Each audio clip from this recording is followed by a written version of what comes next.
This episode of Ticket Volume is brought to you by us, Invigate. Get service operations under control in no time. Get 1 free month of our software solution by going to try.invigate.com.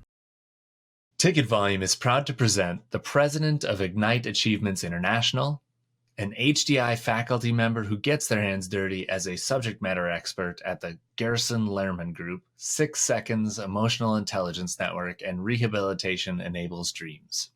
She's also served as a facilitator for over 30 years for Oxford Health, Spherion, Visiocom, and STI Knowledge. She's known as the people person in IT. Welcome to Ticket Volume, news and information for improving IT experiences. I am your host, Matt Barron, and each week I get the pleasure of getting to geek out with different leaders to share insights on service management, technology, and other nerd stuff, or whatever else we get distracted by. I hope you're having a great day and a great week. I also hope that you'll leave a comment, connect with us, or share our podcast with someone. Please get involved and get us improving. Send us that feedback. Tell us where we suck and where we don't. But for now, let's get started. Welcome to Ticket Volume, Deborah Monroe. Woo! Angel thing. Hi, Yeah, Matt. I wish we had an audience cheering you on. I really do.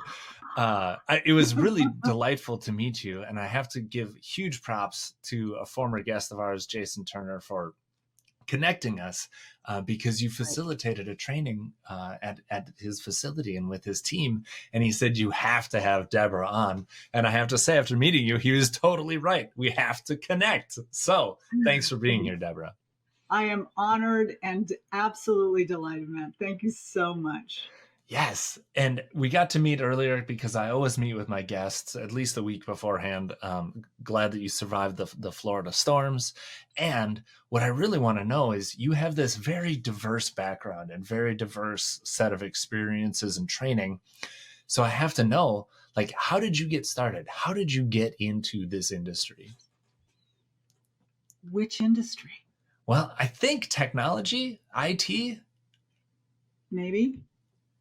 I got into this industry because I started my career off as a software trainer back, and I'm going to date myself here, before I needed Botox. It was Windows 3.1, Windows 95 era. And the organization that I worked with, we were a Mac and a PC shop, but nobody knew how to use either. And I ended up not only teaching them how to use both platforms, but also ended up being the support desk because we didn't have one. We had great technology guys, but we had nobody to help with the software issues in that area. And so they ended up calling me the software ninja queen. That's a good name for a service desk. My first ticket tracking system, I think we discussed, was in FileMaker Pro because we couldn't afford anything else. Yeah, we did discuss, because I remember my first ticketing system was built in FileMaker Pro too. It's how I got into this. That's great. Yeah. And so then where did because you didn't just stay the software ninja queen, where did you go from there? Oof. From there, I went over to Spherion, where we prepared IT support professionals to be hired into other companies.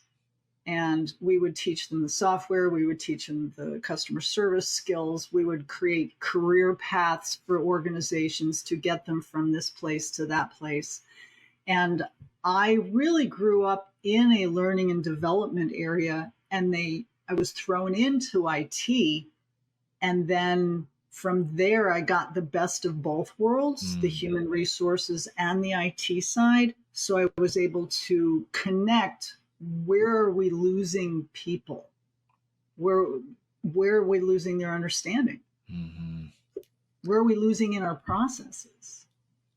Awesome. What a great perspective to have. I think a lot of companies and teams could benefit from having HR and IT people working together more often, don't you?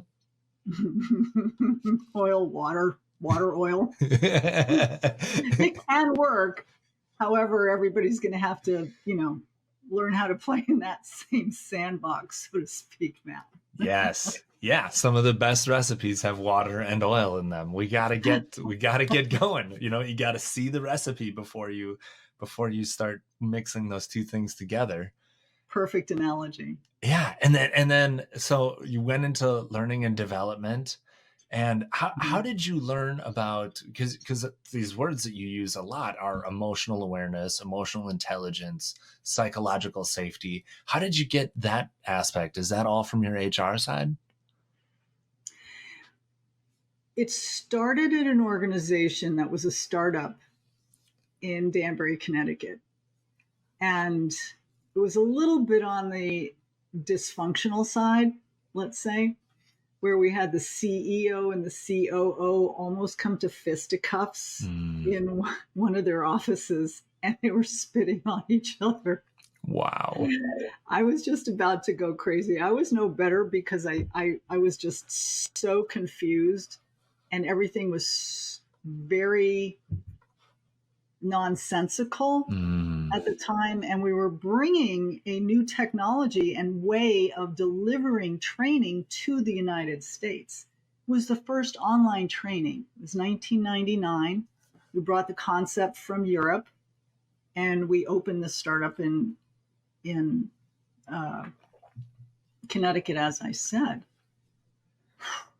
Yeah. And I thought to myself, there's got to be an understanding or a way to not endure this in a workplace environment. It was so toxic. It was so unsafe.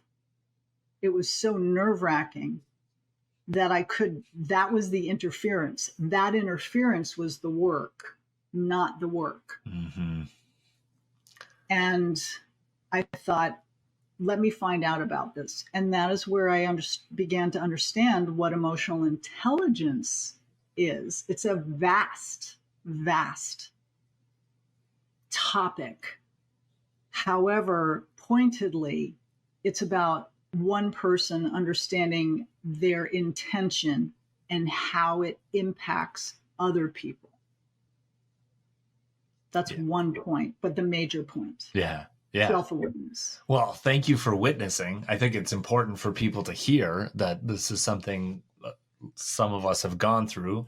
The trauma is real, and you learn and you grow from those sort of things, and you either you learn about emotional intelligence and you dig deep and try to fix the problems so you can fix the real problems, which you're getting paid to fix. Or you run away screaming, maybe crying, and hopefully therapy works too, man. Yeah. Therapy is really important. It is so important. Get to your therapist if you haven't seen him in a while.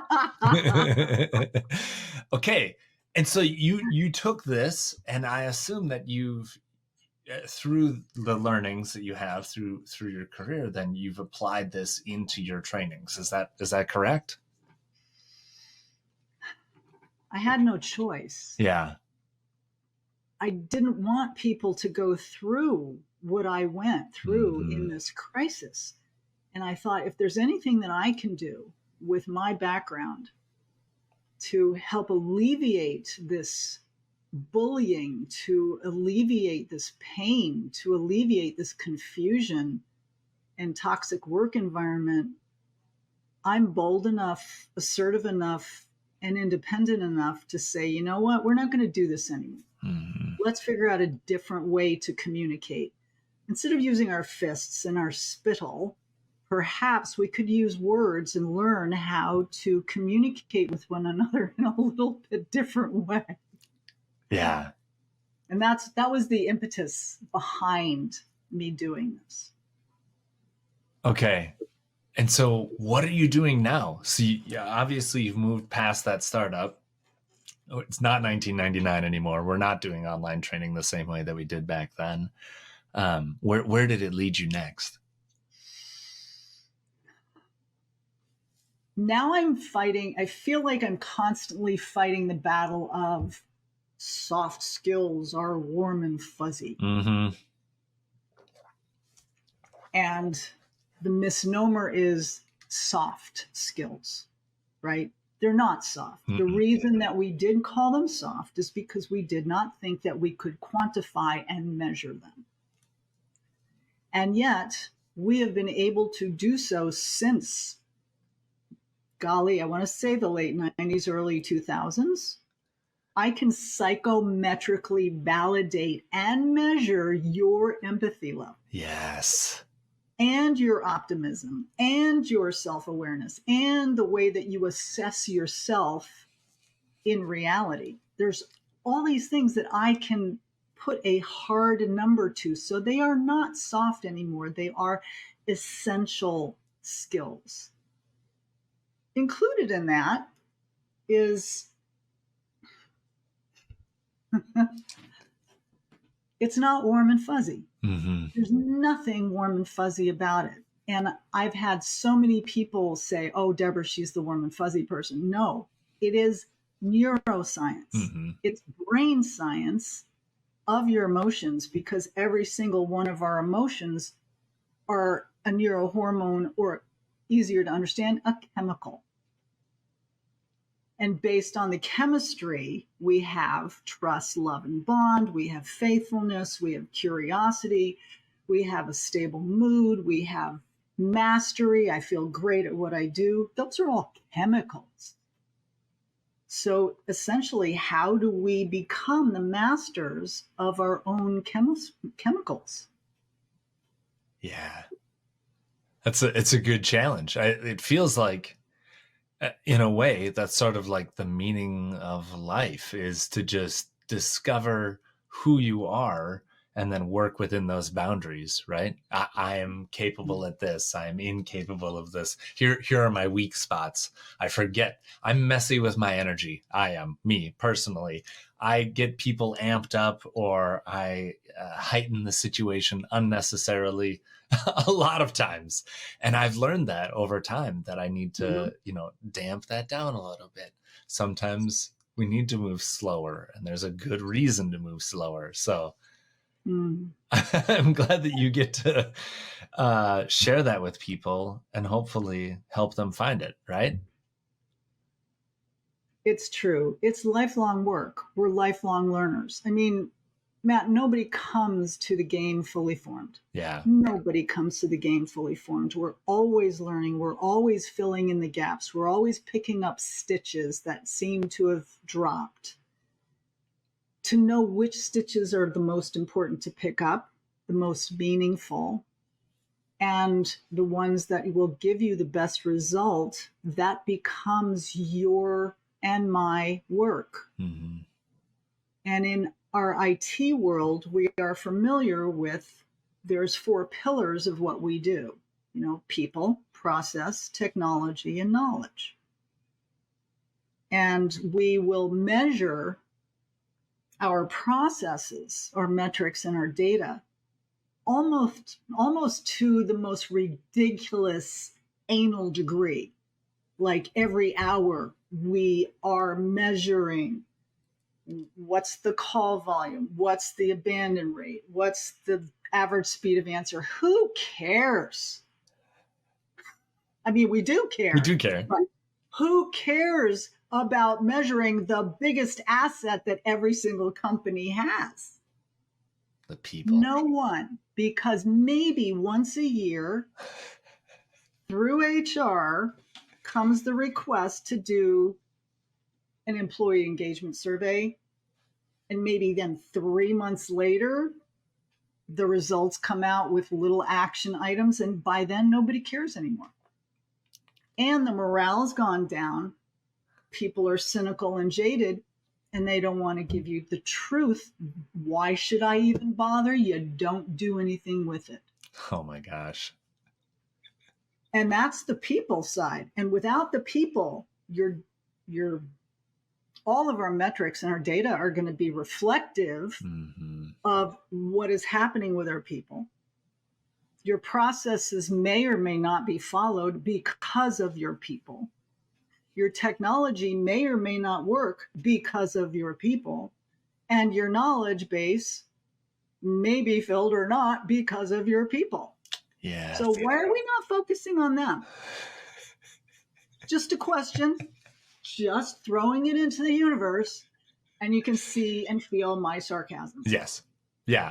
I love a good hypothetical question, but the problem is real. You know, It's that huge. yeah. We talk about adoption and technology all the time, and this is where the rubber hits the road. Were you listening to them when you selected the technology? Did they select the technology with you? And the same can go for our processes. I mean, in your experience, have you ever run across a company that, or a department or a team that does heighten the level of measurement that they do with people? Like, what does, if that was bad, what does good look like? I don't know if I have any good example. Okay. But are you familiar with ITIL 4's concept of co-creation of value? The idea that you build services together? I feel like that's a step in the right direction, don't you?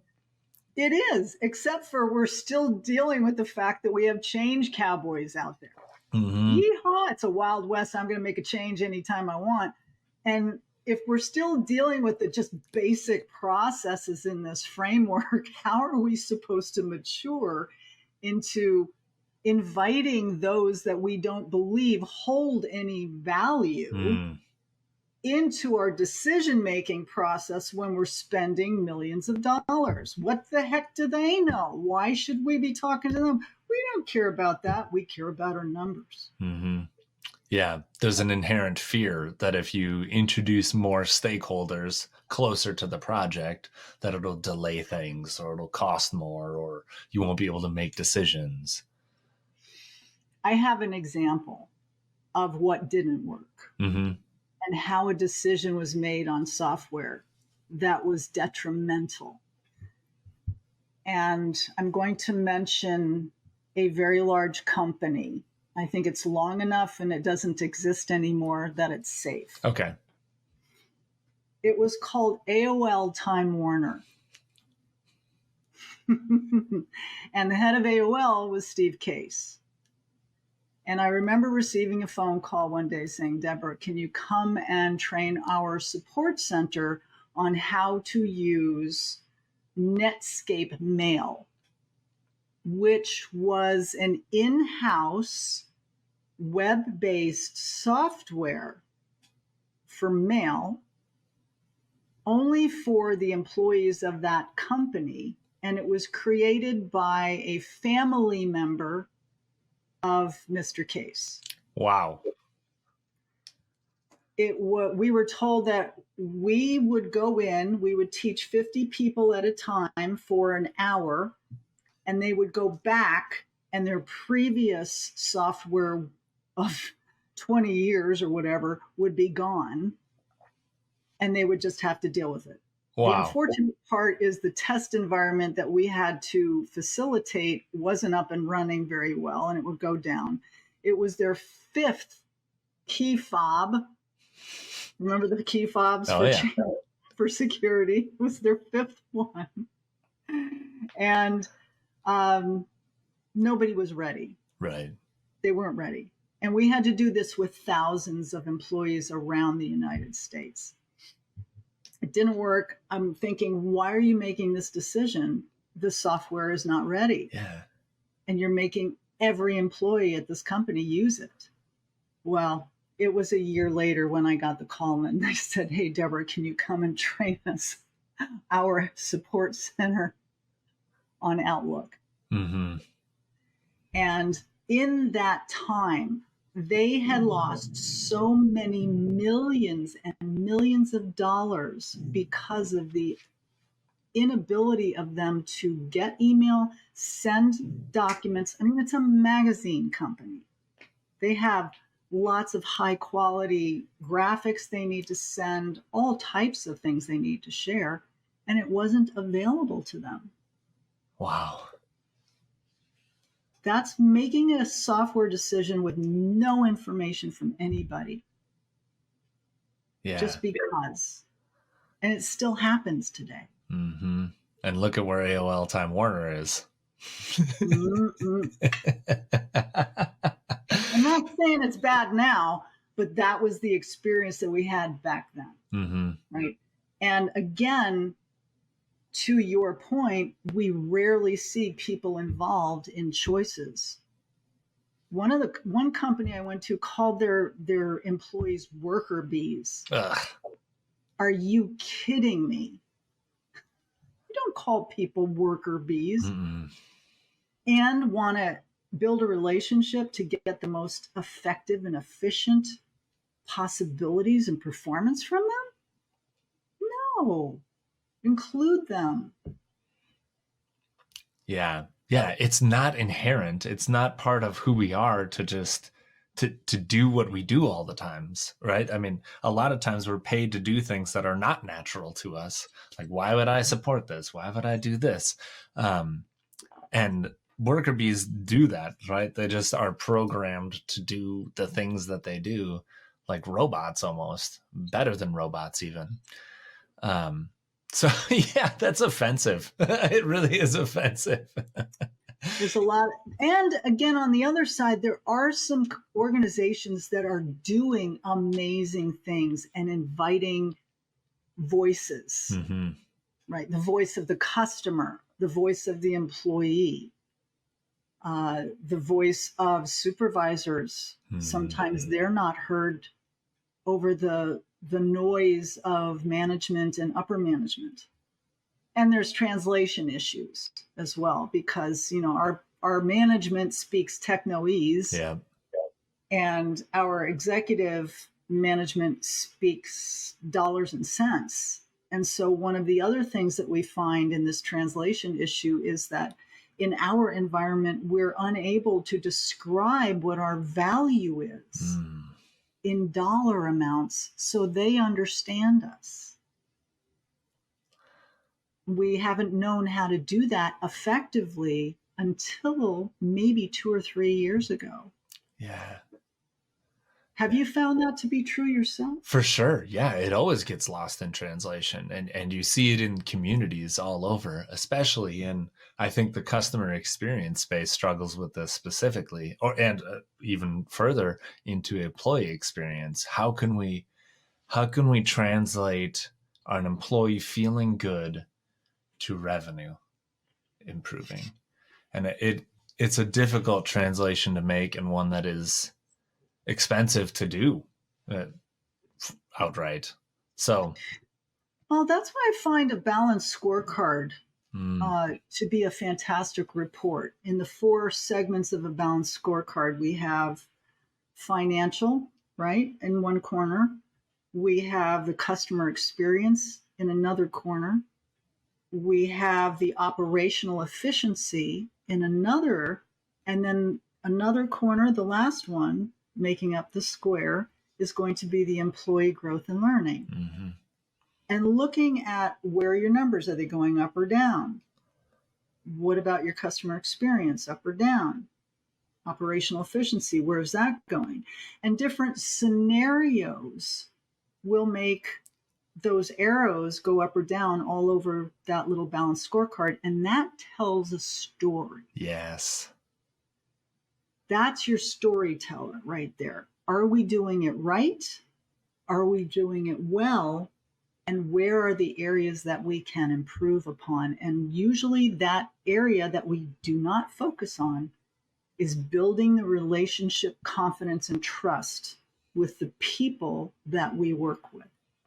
Yeah. Yes. Because our systems aren't built for that. You know, there is no manager tool where they're going in and marking, okay, this employee trusts me this much, and like working on that. There's no system that allows them to do that. It's something that we have to do because we're managers or leaders, but it's not something that is so easily measured and tracked. There is no process around trust. It is something that we just do as humans, as opposed to putting it into practice necessarily. Well, there are a couple of trust gurus out there that would disagree with Oh, you. excellent. I'm kind of on the fence on it. What I do know is that trust is a chemical. Mm-hmm. And if I go into an organization where the trust is of the leader is low, then I become a chemistry teacher. And through exercises and through conversation, I have to build that chemical up in their brains so that they begin to trust. Just start with the chemicals, and we'll start with the action items on the management's part, right? But I have a process on how to do that. Nice. But I'm not going to tell the people that I work with what my process is because I'm a chemistry teacher. Right. I am going to go in and say, hey, I can improve this by 20 or 30% within the next, 2 quarters. Is that enough to start with? Mm-hmm. And usually they'll say anything that you can do to help is going to be good. Yeah. Yeah. Because when trust is gone, chaos rules, chaos reigns. As seen on TV. Yeah, exactly. Exactly. Okay. So let's talk a little bit about HDI training, because that is something that I've always been very passionate about. It's one of the ways that I got into this career and have stuck with it. And I'm curious, like, what do you find, what has changed? Because you've been doing HDI training for a while. So what do you think? Is it the same as it has always been? What's the value of it? Why would you recommend it to people? Whew. One of the things that I really appreciate and have appreciated about HDI is their International Standards Committee, where there's a group of people like you and I who have worked the desk and managed a desk, created one, whatever it takes. And what happens is we all sit around and say, okay, what is it that an analyst needs to know in these 6 areas? Let me see if I can name the 6 areas off the top. Leadership, strategy, policy, people management, resources, which is technology, process and procedures, and performance results, which are metrics. And they say, okay, as an analyst, what do you need to know in that area? Now, if I'm a desktop technician, how does that change for my particular role? If I'm a team lead, how does that change? If I'm a manager of support or a manager of desktop, how does that change? As a director, how does that change?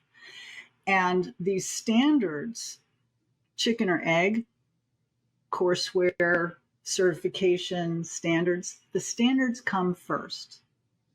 And then we build out the courseware and the certification exam from those standards. So those are the things that are born first.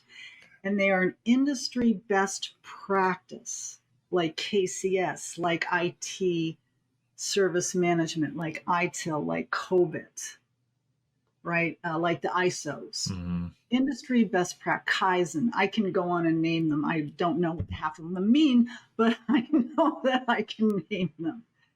And that brings so much value to our industry to be able to say, this is from our people, and this is what we all know we need to know. Mm-hmm.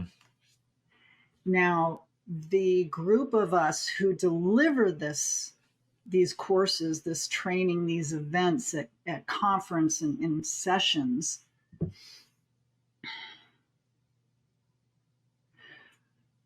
we've been doing it for a while, and we understand the industry, and we've watched it change over time. Now, what has changed in the industry? Technology. A lot. We're still a little slow on our processes, but the technology has changed. Yeah. When I first started, all the software, let's just talk about like Heat, Magic, Remedy back in the day.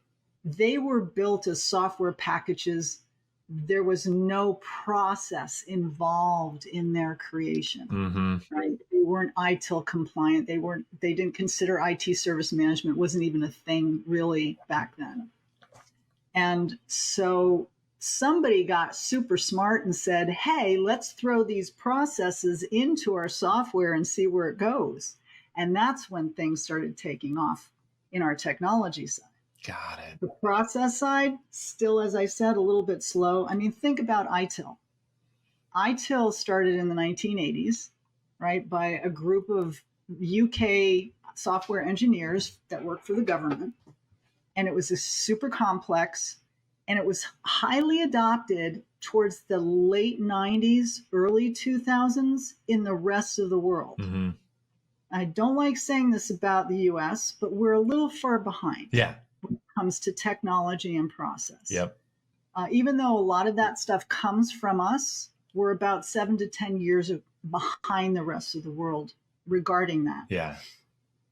And then with the people stuff, that hasn't changed. People's needs have been the same since we started walking around the planet. So what's really going on here? Yeah. Where's our focus been? And why has it been so heavily over on task and transaction versus experience? And who's creating the experience? Mm-hmm. Even more so, what about the people that are managing the processes? Yeah. Or the people. So management, what we've found in emotional intelligence in our research is that there is a direct correlation. Hear me. There's a direct correlation between the customer's experience and the management's emotional intelligence. If the management's emotional intelligence is this way, Yeah. if you can see my thumb, the employees are having not so good of an experience, and that is going to reflect as the key results indicator of all kinds, or the key indicating result of a customer experience not being healthy. Yeah. What do you think of that? I think it's common sense to people who have experienced it. And yet, since we can't measure it or don't measure it, we've toss it out. We think it's not fact. We fight it and think, that can't be it. The product's not doing well enough. The service isn't good enough. No, Mm-hmm. It really is the management.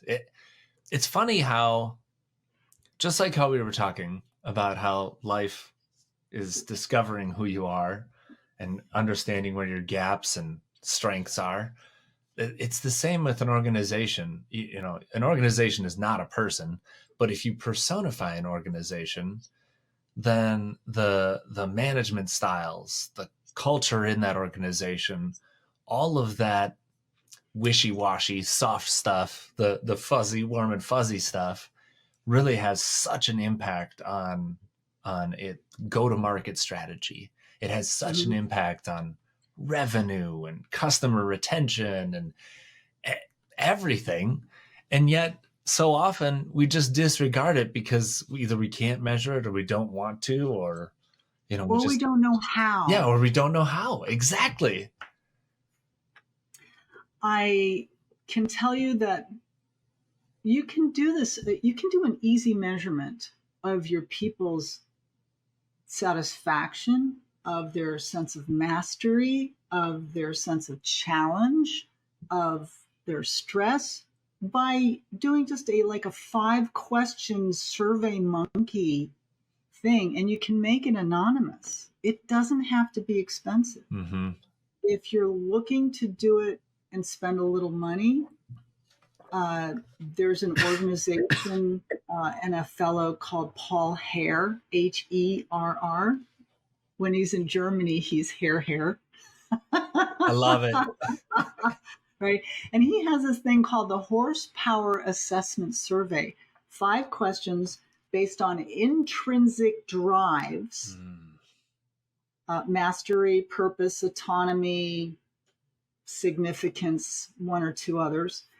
And I think, I don't know, I haven't talked to him lately, but maybe $17 a person. So if you have a 10-person crew, you're spending $170 every 3 months to measure your biggest asset and how they affect or infect your story.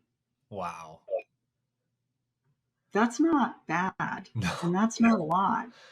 No, and even just run it every It's once already in a while. created. Yeah, it's already created. Yeah. And then he'll show you this dashboard. Okay, you're running low on gas in this area. You got a full tank over here. And it's anonymous, so you're not going to see people's, names or anything. But you can say, hey, I've got a couple of outliers here who are having some anger issues or they're really ticked off. Yeah. And I've got most people in the mid-range, and I've got a few really highly engaged and energized people. And you can see that so that you can work on it. If you don't know, you can't do anything with it. You can't measure it. You can't manage it, period. Mm-hmm. Am I preaching to the choir? You are, but I think it's important for us to sing regardless, because people, we need to know that these things exist. We need to know, because my audience, myself, everyone I know has challenges that they have to overcome. Thankfully, I'm in a place right now where I do have psychological safety, and we do have a great culture. But I know that there are people out there that are hurting, especially in this hiring climate right now. A lot of people are sticking to bad jobs because they just have to. There's not a lot of options out there. So that makes me really sad. Same. And so I'm really glad that we can share this with people, because I don't love the idea of calling people horses either. But I love the name of that tool, horsepower, because it right. makes sense, right? Like, he was referring it to a car. Yes. Right. Yes. And how fast you're going to get down the road. Bingo. Are you in a, I don't know cars, so I'm really bad at talking about them, but I know some go Zoom and some don't. Same with organizations. Some go Zoom, some don't. Same with teams. So yeah, take a look at that. I think that's a great reference. And Deborah, it has been just such a pleasure talking with you about this topic. I feel a sense of ease and calm that that's overcome me, because we get to talk about this. It feels like a luxury to be able to talk about this. So where can people reach out and connect with you if they want to learn more or engage with you further? Well, like every responsible business person, I'm on LinkedIn. You can do that. You can reach me at my email address, which is going to have a very long name, igniteachievements.com. And you can talk to Matt. Anyhow you'll find me. I will be there. All right. If you're talking, I will be happy to listen. Excellent. Okay. Thank you so much for your time. Thanks for coming on Ticket Volume, Deborah.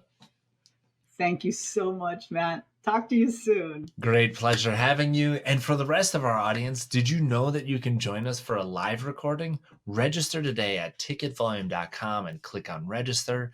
Thank you for listening. You can change and improve this podcast by DMing me or leaving a comment or trying to find Deborah and she'll connect you to me. And speaking of Ticket Volume, did you know that this podcast is brought to you by Invigate? It's a fit-for-purpose service desk solution with integrated asset management designed to let you focus on supporting your organization and your people without arduous implementations and huge teams to support them. In fact, IT teams from Toyota, NASA, and McDonald's use Invigate to manage requests, automate workflows, and centralize inventory data so that they can focus on delivering better service. Because good service is good business.